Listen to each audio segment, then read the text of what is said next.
Hello, hello, hello. Happy Tuesday, everyone. I am Alicia Johnson, and welcome to the Alicia Johnson YouTube channel. I am so happy that you are here with me again this evening. This channel is all about recalibrating your life 12 hours for God, 12 hours for man. And we do that using different vehicles, different tools, different modalities, if you will, to move through the process.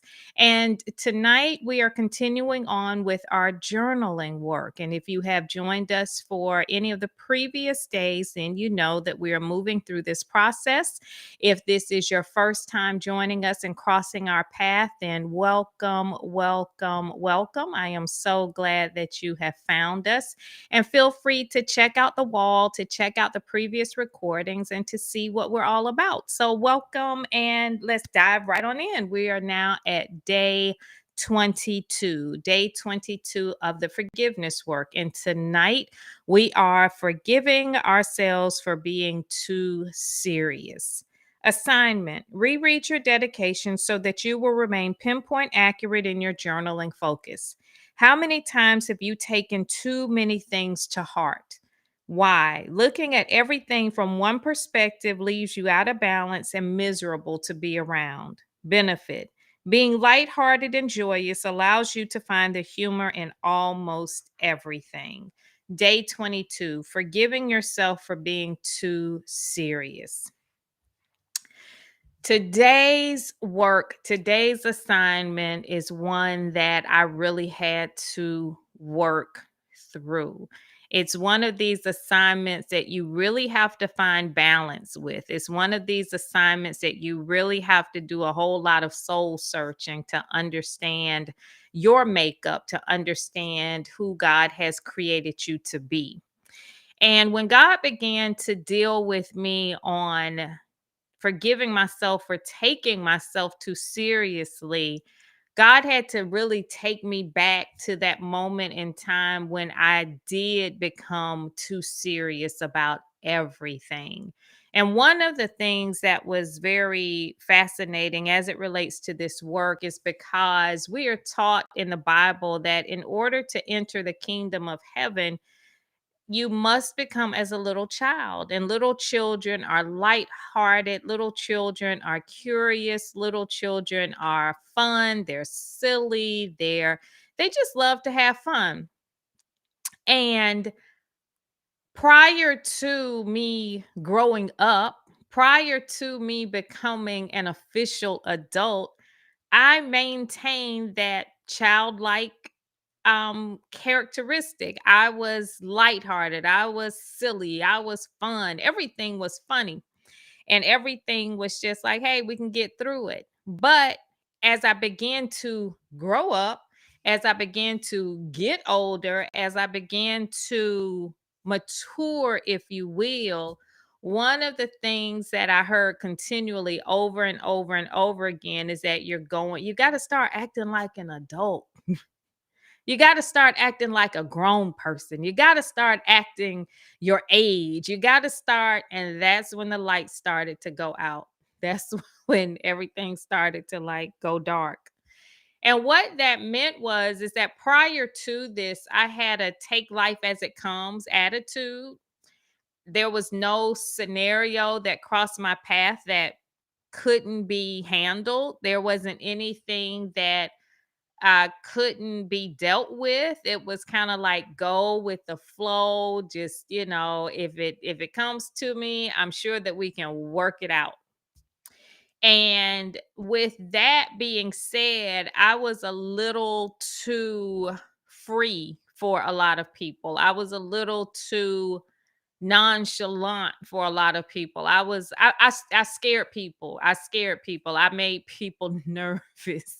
I made people, and by people I mean like my parents, the people that were adults, the people that were living the normal lives. Like, you're never going to be able to make it. You're never going to you need to settle down. You need to settle down. Once I started to settle, once I started to get into the rhythm of the world, once I started to get into the world's true programming with the job, with the kids, with the husband, with the all of the things that come along with that, like the PTA meetings, the daycare, all of the schedules and all of the routines that everyone else is doing, you start to lose sight of the fun. You start to lose sight of life. You start to lose sight of that spontaneity. You start to lose sight of everything that invigorated you, everything that animated you just sort of falls flat. And it was during this stage of my life that I just started to take everything was so serious. Oh my gosh. This has to be done this way because this is what they said. This has to be done at this time because this is the deadline.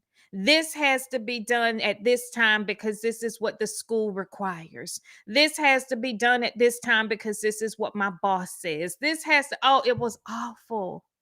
It was awful. It was one deadline after another. It was one assignment after another. It was just one continual hamster wheel of rigidity. And at some point, when you start to like surround yourself with people that are doing the same thing, that mess gets heavy. Everything is serious. So serious that you literally think, let me know if I'm wrong, but you literally think that that a man-made deadline it can be the end of your world. Missing a man-made deadline can totally destroy your life. Missing a man-made deadline can really derail all of your plans. That's how I used to think. Oh my gosh, what's the date? What's the date? We've got like 5 minutes until the deadline ends. Oh my goodness, this is only going to be on sale for this amount of time. Wasted years of my life following arbitrary deadlines. And God was like, in order for your life to change, in order for you to start to feel the shift of what you're asking me to do, before you begin to step into the truth of who I have created you to be, you've got to stop taking this world so seriously. You've got to stop taking everything so seriously. I was taking the world more seriously than God's promise. And God was like, until you make this crucial adjustment, nothing in your life is going to change. When God began to deal with me during this time period, this is where, and I constantly repeated, on earth as it is in heaven, for everything in the natural, there's a parallel and corresponding occurrence in the supernatural. I had to keep repeating that to myself to help me to reframe my understanding that nothing happens here on earth without it first being approved in heaven. And what I mean by that is that arbitrary deadlines, things that have occurred here or that occur here on earth, if they have not gone through, like, okay, so there are like three realms of heaven. So this is like the earthly realm. This is the most dense realm, okay? And then you go to like the second heaven, and then the second heaven is like where the demons and the principalities and all of that reside. And then the third heaven is where you find like your more angelic realm, your the holy of holies, the purest realm of heaven. So when you're dealing here on earth with things that exist here on earth, you have to constantly connect with that thing to determine which realm of heaven has the authority over this scenario. The ultimate authority comes from God. So don't get that wrong. The ultimate authority comes from God, but it has to travel down to get to earth. When you begin to understand that the authority of earth, this world is very corrupt. This world is run by different principalities. This world has a whole lot going on, okay? This world has a whole lot going on. And you have to be very mindful of what and who you attach yourself to so that you begin to understand the authority under which you are falling. The same thing with the arbitrary deadlines and the restrictions and things that we put ourselves under. You constantly have to ask yourself, what is the source of this instruction? Is this instruction coming from the highest available realm of heaven, or is it hung up somewhere in the middle? You can always tell where you are or where your authority, under whose authority you are falling under, based on the level of discomfort associated with that thing, the level of frustration associated with that thing, the level of discomfort associated with that thing. God will make you uncomfortable in situations that heaven wants you to remove yourself from. Like heaven gives you that thorn in your flesh. Heaven gives you that thorn in your flesh so that you are constantly aware that there is work for you to do. So it's not so uncomfortable that you can't function. It's not such a discomfort that it is debilitating. It's just enough for you to know that I can't stop right here. There's still work for me to do. When it is from a lower realm of heaven, it is a discomfort that will not let you rest. It is a discomfort that will not allow you to find peace. It is a discomfort that keeps you searching, keeps you striving, keeps you looking for the next best thing, and you never find it. And when God began to show me this is when I was like, I can't live like this. I cannot live like this. And by this, I mean taking everything that the world threw at me, taking those things so seriously that I began to lose focus on the truth of what my true assignment was or is. The world, so let's use this example for it, this for example. So the world is constantly like, it seems like the world has more gazillionaires now than ever. Everybody is secure in the bag. Everybody is making $1 million. Everybody is an entrepreneur. Everybody is killing the game. Let me let y'all in on a little secret, okay? Let me let y'all in on a little secret.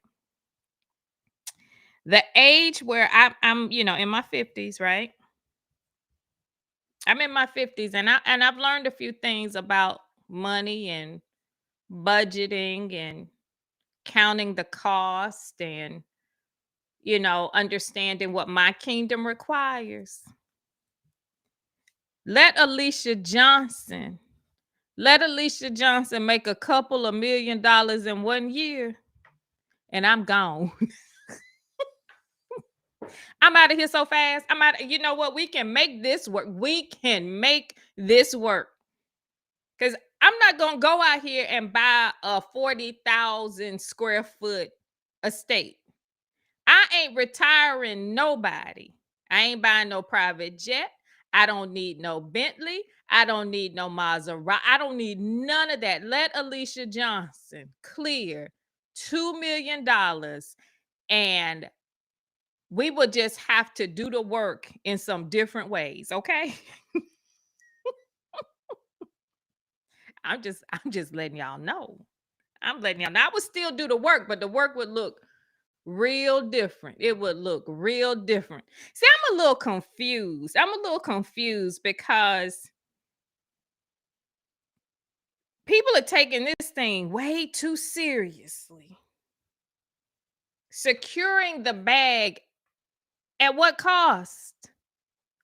At the cost of your health, at the cost of your family, at the cost of your sanity. How much does it cost to secure the bag? How much does it cost to be an influencer? How much does it cost? I mean, people are taking this thing seriously,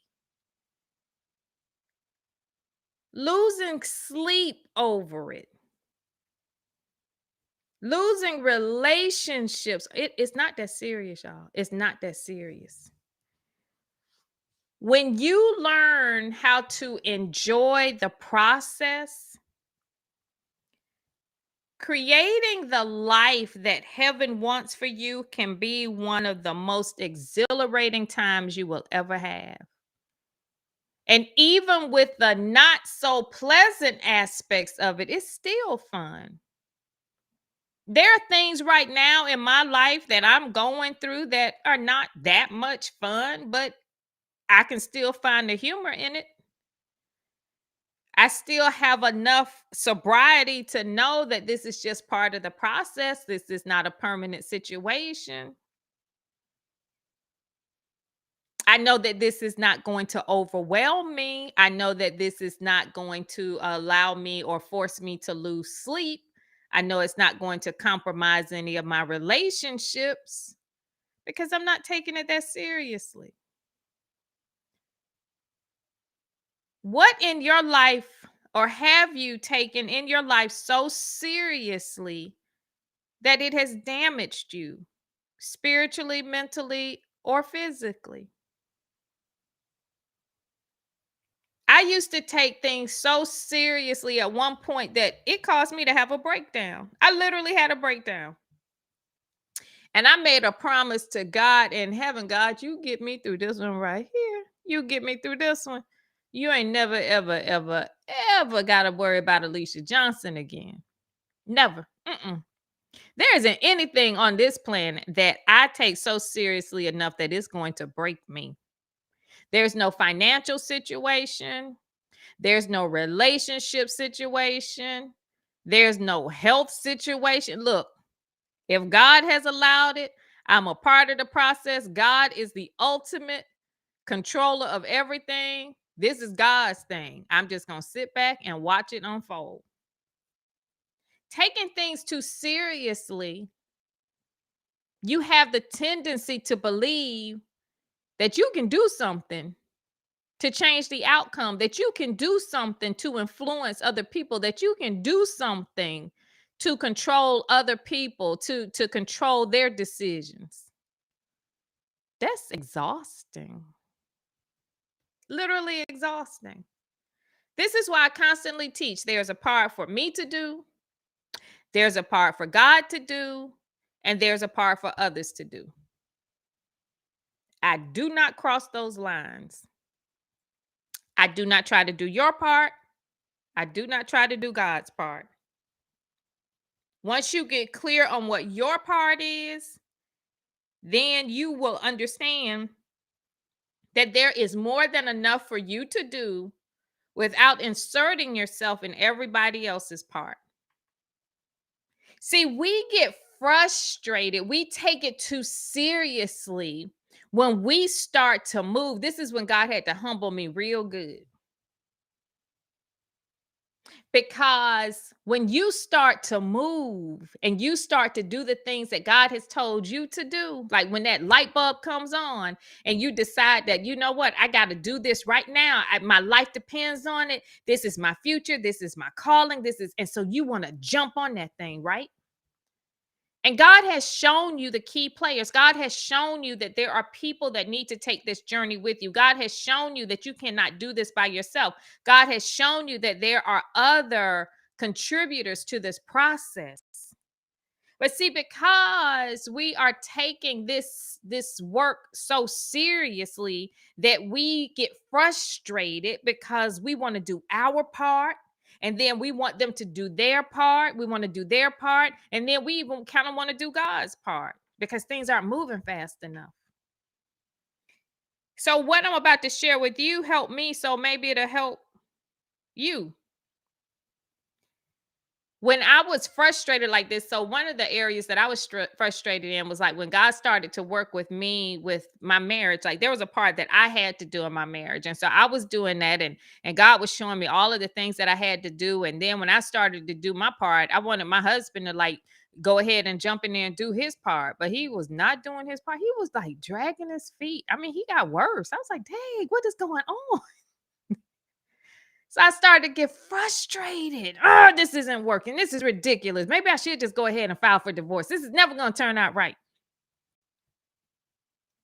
And God was like, how arrogant of you. You've been acting right for about 60 days now, 90 days tops. And now you want the whole world to turn on a dime. God said, how long did I have to wait for you? I was like, oh. Let people have their time. Let people do their thing. Like, stop getting so frustrated and so serious about scenarios that you cannot control. If God has designated this person as a key player, then know that the assignment will be fulfilled at the appropriate time, not on your timetable. Not on your timetable. The same thing with our children. God had to show me this. Mike and I, we were not like, I mean, we had our own stuff going on. We had our own stuff going on. And then when we started to get our stuff together, then we wanted our kids to act right. We wanted our son to just like snap out of it and then just act right. Like act right now. We're acting right. Why can't you act right? God was like, give that child time. How long did heaven have to wait on you and Mike? How long did we have to wait? How long did heaven have to wait? You show right. See, when we start to straighten our act up, then we get so serious about everything that we get so blinded that we can't see the grace and the mercy that heaven wants to extend others because we're so serious now.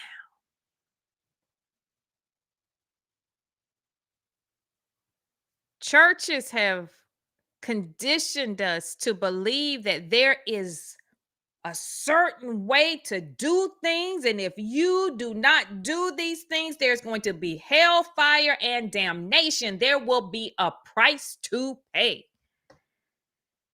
Woo! Serious about that thing. I have been Catholic, I have been Baptist, I have been AME, I have been non-denominational. You name it. Every single one has its way of doing things. And if you do not do it this way, then there will be a price to pay. Oh, we're AME. We do it this way. The Baptists do it that way.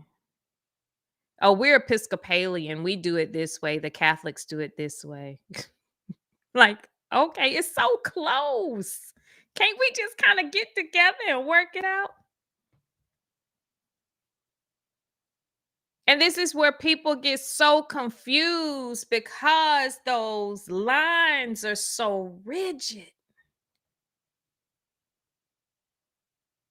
God was like, erase all the lines. Erase all the lines. Actually, that was the name of the first conference that I was going to do right when COVID hit.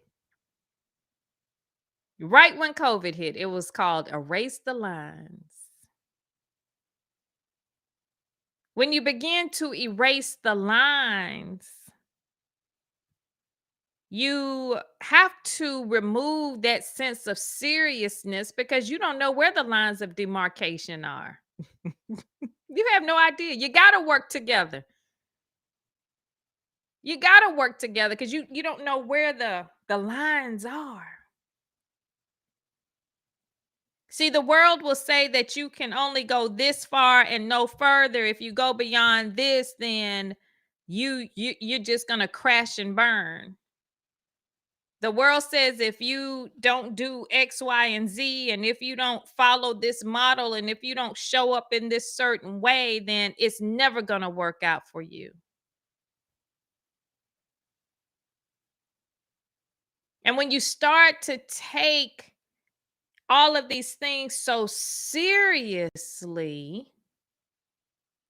when we start to take all of these things so seriously as it relates to how the world wants us to do things, we will lose our minds. And that's the goal of the world. The world wants us to lose our minds so that this is prime real estate, y'all. This is prime real estate.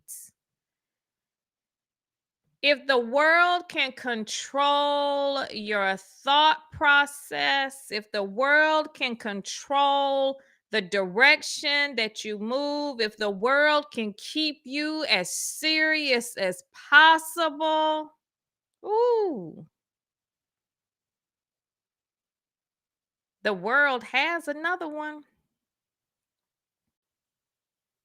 So tonight, begin to ask yourself and allow God to show you. See, this is one of the this oh my gosh, I can't wait. We're gonna do like a it's a money intensive, but it's not. Look, there are enough financial planners out here, okay? This is not for your 401ks and all of your investment strategies and all of that. Stick with what you're doing. Okay? But this the intensive that we're going to do is this is what this is about. Because at one point I was taking my finances so seriously. Oh my gosh. See, the world plays these games with us. Like the world will act like we don't understand what the economy is doing. We don't know what the stock market is doing. Yes, you do. Men created it. So men are controlling it. You know exactly what's going on with it. You create scarcity, you create lack, you create all of these emotional attachments, and then the market follows suit. Yeah, you know exactly what's going on. And see, at one point, I was taking all of this stuff so seriously, taking it all so seriously that my money was ruling me. Money had become my God. At one point in my life, I couldn't do anything other than on the 15th of the last day of the month. Those are my paydays. Other than that, it's like we're gonna have to wait 2 weeks. We're gonna have to wait through whenever the last day of the month came, however those pay periods failed, that was what I had to do. God was like, "Are you going to live your entire life like is this how it's going to be?" I was taking money so seriously that I stood in the cookie aisle for about 20 minutes debating on whether I wanted to buy the generic Oreo cookie or the real Oreo cookie with double stuff. Do I do I want to pay the extra money? Do I want to pay the extra? Are the generic as good as the Oh my gosh. Really? I'm taking this 20, 30 cent differential This seriously that I have wasted 30 minutes of my life force over double stuff? I ain't need either one of them, but that's the example that I have, so that's what I'm using. How seriously are you taking your finances? God was like, this has got to stop. This has got to stop.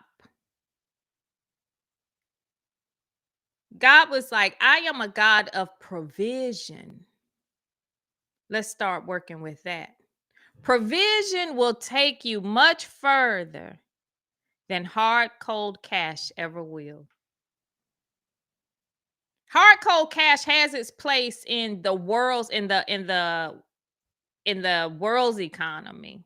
So yes, there are certain things that you need cash for, okay? And I'm not knocking cash. What I'm saying is that you do not have to restrict any portion of your life based on what you think that you have. Let the money do what it's supposed to do, but don't let it control you. So have you taken your money too seriously? Have you taken your job too seriously? Oh my gosh, that was another one. I was taking my job so seriously that I had stopped listening to my own body. I had stopped listening to what my body was telling me. My body would tell me I was tired. My body was telling me I needed rest. My body was telling me I needed to sleep. My body was telling me I needed a break. But because I was taking my job so seriously and I was taking my employer so seriously, that I would just keep pushing through, keep pushing through, keep pushing through. I'll just rest on the weekend. You need to rest on Tuesday, but you're going to wait till Saturday. And then on Saturday, which is the time that you should be maybe spending with your kids, spending with your family, spending with, your building your quality of life. Now you're too exhausted because you gave it all to the man, whoever the man is. God was like, your job is merely a tool that I am using to help you to navigate this thing called life. Manage it accordingly. Are you taking your career too seriously? Are you taking your money too seriously? Are you taking your relationships too seriously? True story. This woman, like early on in this work, I used to do a lot of one on one coaching.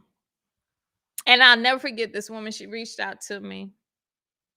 And she shouldn't have even reached out to me. Like, she called me. She was like, do you have a minute? I said, yeah, sure. What's going on? She said, well, God told me I should do such and such and such and such. And I said, okay, all right. I said, well, when did God tell you that? Like Saturday. It was Tuesday already. It was already Tuesday. I said, you haven't done it yet? No, I wanted to run it past. I wanted to, run it past some people to get confirmation.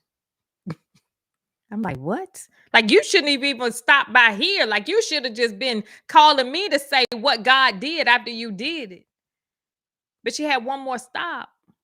She needed to talk to her pastor about it. Talk to her pastor. I said, well, when do you get to talk to your pastor? Well, I can go see him on Sunday. I said, wait a minute, God gave you this on Saturday. So obviously you didn't talk to him this past Sunday. So you're going to wait and you talk to me on Tuesday. So you got to wait another Sunday to talk to your pastor, assuming that your pastor's going to be there. I'm sorry, sweetheart, but you taking that church thing too seriously. Too seriously. If you are going to put the opinions and the approval and the confirmation of the mother of the church, the deacon of the church, the pastor of the church above and beyond what God has already told you to do, that's a problem. A problem. So tonight is the night that you really take yourself off the hook. ask for forgiveness in those areas where you have taken things way too seriously. Like you have taken those things to such an extreme that it is destroying you. That is a clue that that is not God, that is the enemy. Because the enemy comes to kill, steal, and destroy. The enemy uses whatever is available. The enemy is not selective as it relates to whatever tool it would. No, I never use the church. I never use relationships. We only use X. The enemy will use whatever is available as long as God allows it. Ask Job. Ask Job. God gave the enemy permission to pretty much just rake poor Job all over the coals, but you cannot take his life. You can't kill him. You can steal from him and you can destroy the things around him and you can and you can even kill some of the things around him, but you cannot kill him. You can damage him up some, you can do some things, but you can't take his life.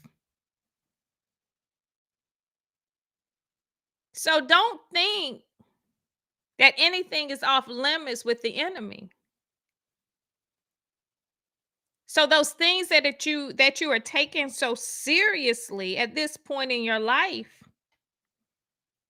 you have to really ask yourself what realm of heaven is controlling this thing. Now, I'm not saying that you go to work tomorrow and say, I'm not working because I'm not taking this job too seriously. Now, there is such a thing as authority. If you are working for someone, then you have fallen under their authority. But when you make their authority a ruling voice in your life above and beyond God's, then that's problematic. But heaven is never going to step in and say your employer expects you to be at work at 9:00 and God says, I'll give you a pass. I want you there at 9:25. God would never say that. Because God does everything decently and in order. So you can't circumvent the decent part. You can't circumvent the orderly part. But you can use your discernment to understand when you have allowed this thing to take you overboard. So y'all have fun with this one tonight. Forgive yourself for being too serious in whatever area it is. I don't care if it's your diet. Some people get so serious about their diet that they just restrict themselves from everything that I assume that their taste buds just shrivel up. I'm like, goodness gracious. You can't eat nothing. You don't. No, I can't do what they say. A second on the lips is a lifetime on the hips. So don't be so legalistic. Don't be so rigid with life that you're not enjoying it. Have fun. I won't say live a little, I say live a lot. Stop taking yourself so seriously. Stop taking the world so seriously. Find the joy in it all. Because that, my friends, is one of the secrets to redeeming the time. All right, everybody. Y'all have a good night. Sweet dreams. And if you are here for the first time, please subscribe to the channel so that you can make sure that you get the little notification every time we go live. We went live this past Saturday. We had a good time. What we weren't told about getting old, that was hilarious. That was a lot of fun. So if you want to check that out, that was fun. We learning some things as we age, and we're gonna have a broader spectrum of representation next time. We're gonna have people from all walks of life, all age groups. So we'll do that again. I don't know when, but we will. But just check us out so that you can stay on top of what we're doing. Thank you so much for joining me tonight. I love you all, and I will see y'all tomorrow. Have a good one.